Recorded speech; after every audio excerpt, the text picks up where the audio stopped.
je vais vous montrer du coup juste à quoi ça ressemble et les paramètres. Et ensuite, on va le faire ensemble. Je vais revenir au 0 de mon animation. Et vous allez voir, on va le faire au travers d'une caméra, parce que c'est toujours plus sympa au travers d'une caméra. Pas l'empty, l'autre. Et voilà, nous avons une roue qui tourne.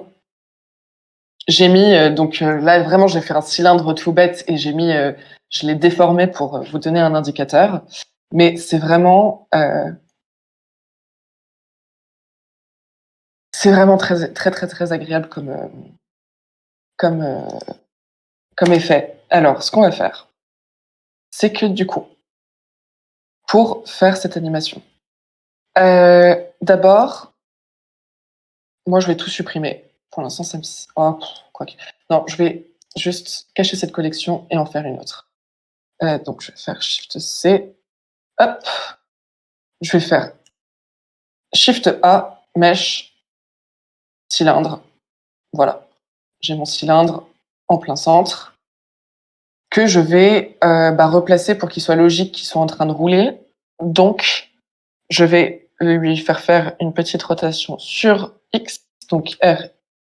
Excusez-moi, j'ai plus mes casquises. Voilà. Donc, R sur X. Oula. Qu'est-ce qu'il est? Oui, c'est parce que j'ai pas sélectionné R, X. 90 degrés, cette fois, pour être parfaitement parallèle à la route, au sol. Fictif pour l'instant, mais au sol.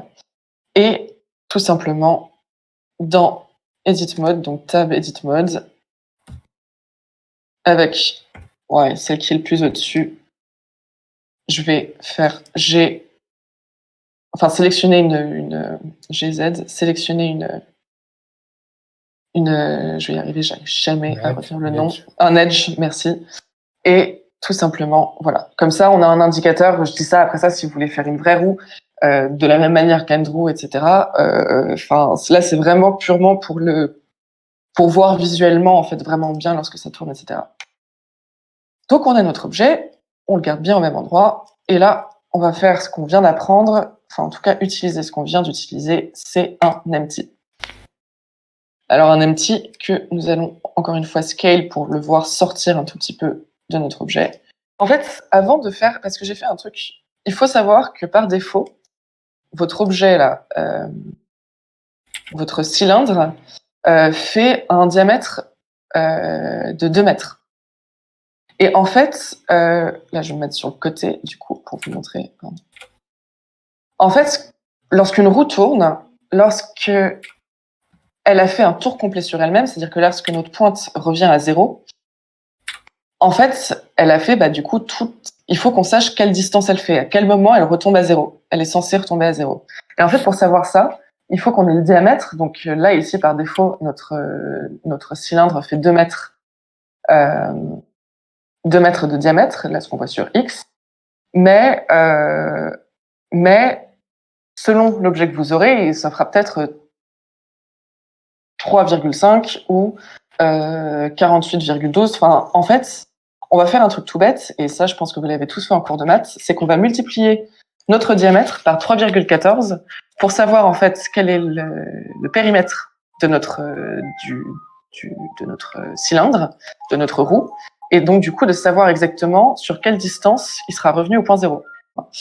Juste retenez que du coup votre diamètre, votre périmètre du coup de votre cylindre est de 6,28 et que du coup c'est la distance dont on aura besoin. Donc on va ajouter de nouveau un object constraint, mais cette fois cet object constraint qu'on va utiliser c'est transformation. Est-ce que c'est bon pour tout le monde? Et en fait,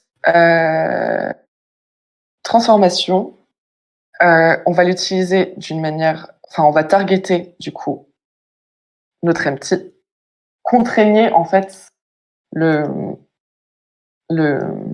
cylindre à l'empty.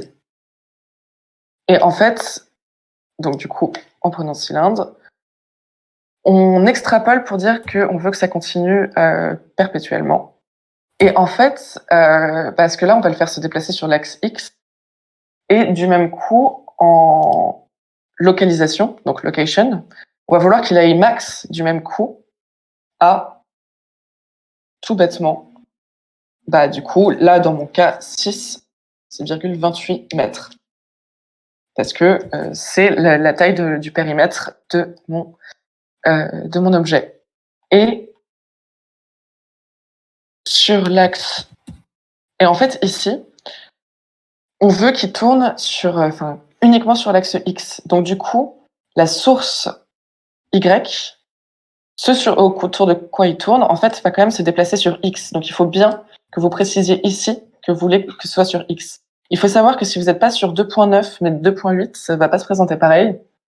Et du même coup, en fait, demandez-moi si ça se présente pas pareil. Normalement, vous avez en fait une sorte de case avec la possibilité de changer ce rapport X-Y, enfin le rapport entre les axes, qui se trouve juste après le map from, si vous êtes sur 2.8. Est-ce que ça a du sens, ce que je suis en train de vous dire? Attends, je vais regarder sur ton écran, Andrew. Il n'y a pas. Toi, t'as pas... Ah oui, c'est ça, c'est ça. Attends, alors du coup, je vais regarder l'écran d'Andrew et je vais vous montrer à tous. Regardez en fait le Discord, enfin pas le Discord, mais mon écran et donc du coup l'écran d'Andrew.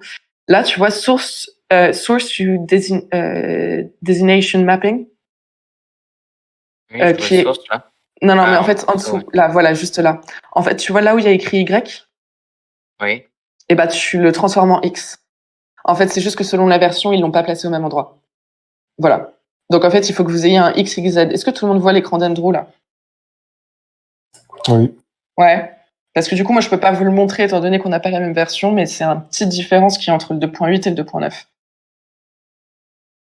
Voilà. Et là, vous allez dire que l'axe de rotation, sur le map to, vous allez aller sur l'axe de rotation et le max est de 360 degrés parce que il va faire un tour sur lui-même. Et normalement, du coup, attendez, j'ai un doute, je crois. Ouais, c'est ça. Et maintenant, en fait, ce qu'on va faire, c'est que tout simplement, on va parenter notre objet LNT. Donc, on va faire... Et voilà, j'ai un bug, bravo. CTRL P. Et ensuite, déplacer G sur X et paf, on a une roue qui tourne. Mais voilà. Ah oui, parce que du coup, pardon.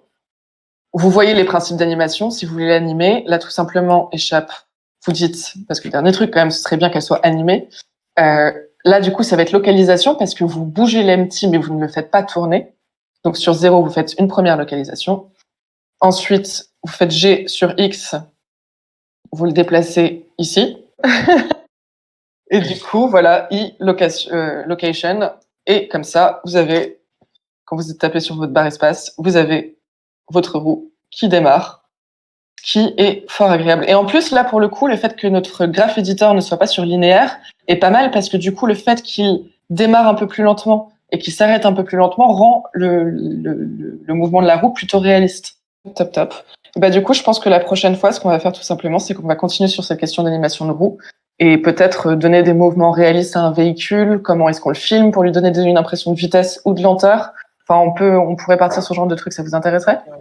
Tout à fait. Ouais. Ouais. Ok. Ouais, sympa. Ok. Bon, on va faire ça. Ok, top.